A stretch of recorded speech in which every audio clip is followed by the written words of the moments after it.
ओम नमः शिवाय। प्रिय भक्तों, आज भाद्रपद मास शुक्ल पक्ष की त्रयोदशी तिथि है। इस दिन प्रदोष व्रत रखा जाता है, जो भगवान शिव और माता पार्वती के लिए रखा जाता है। आज प्रदोष व्रत के साथ शुक्रवार का संयोग बना है, इसलिए इसे शुक्र प्रदोष व्रत कहते हैं। शुक्र प्रदोष व्रत का महत्व शास्त्रों में बहुत ही खास बताया गया है। प्रदोष व्रत में भगवान शिव और माता पार्वती की पूजा की जाती है। यह व्रत संतान प्राप्ति के लिए बहुत ही असरदार माना जाता है। सच्चे मन से इस दिन शिव परिवार की पूजा करने से व्रती को संतान सुख की प्राप्ति होती है। व्रत करने वाले को शुक्र प्रदोष की कथा का पाठ करना जरूरी होता है, तभी इस व्रत का संपूर्ण फल प्राप्त होता है। आइए जानते हैं शुक्र प्रदोष व्रत की कथा विस्तार से। शुक्र प्रदोष व्रत कथा।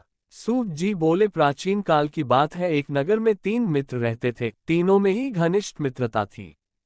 उसमें एक राजा का बेटा, दूसरा ब्राह्मण पुत्र, तीसरा सेठ पुत्र था। राजकुमार व ब्राह्मण पुत्र का विवाह हो चुका था। सेठ पुत्र का विवाह के बाद गौना नहीं हुआ था। एक दिन तीनों मित्र आपस में स्त्रियों की चर्चा कर रहे थे।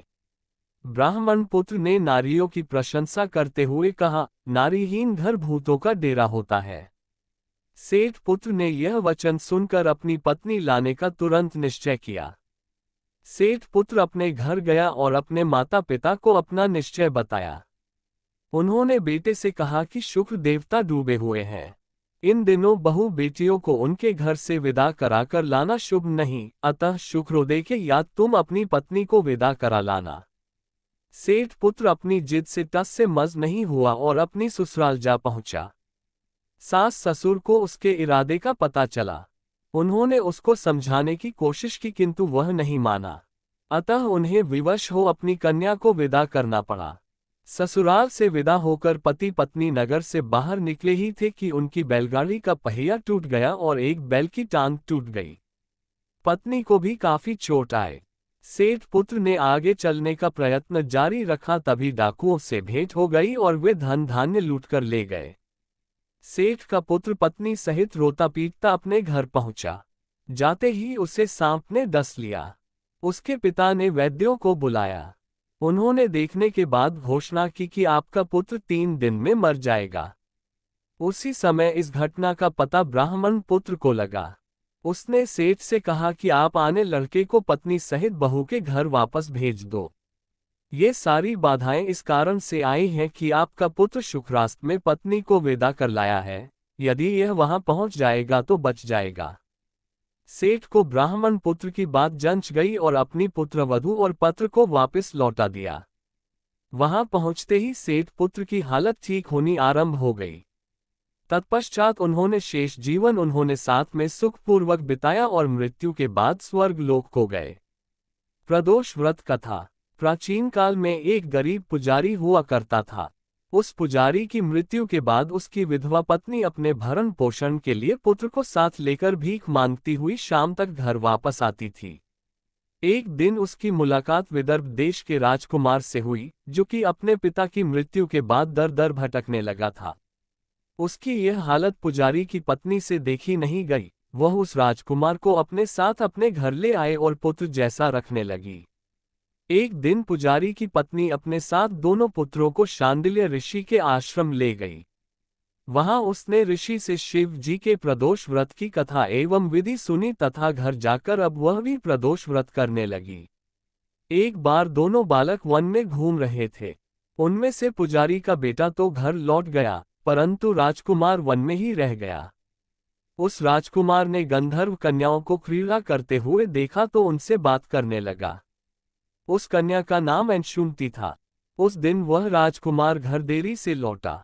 राजकुमार दूसरे दिन फिर से उसी जगह पहुंचा जहां अंशुमति अपने माता पिता से बात कर रही थी।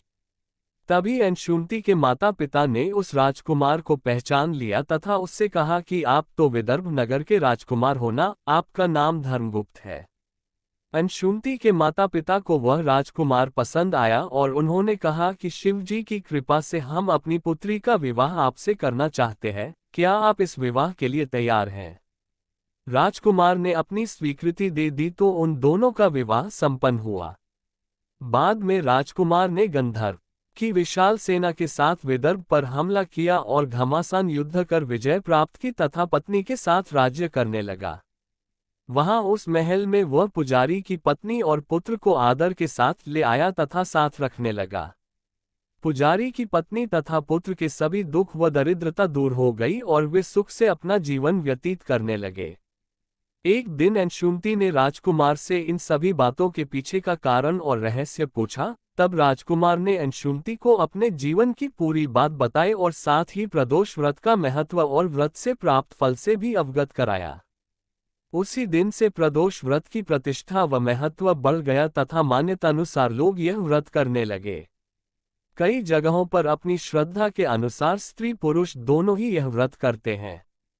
इस व्रत को करने से मनुष्य के सभी कष्ट और पाप नष्ट होते हैं एवं मनुष्य को अभीष्ट की प्राप्ति होती है। इस दिन कथा सुने अथवा सुनाए तथा कथा समाप्ति के बाद हवन सामग्री मिलाकर 11 या 21 या 108 बार ओम ह्रीं क्लीं नमः शिवाय स्वाहा मंत्र से आहुति दें।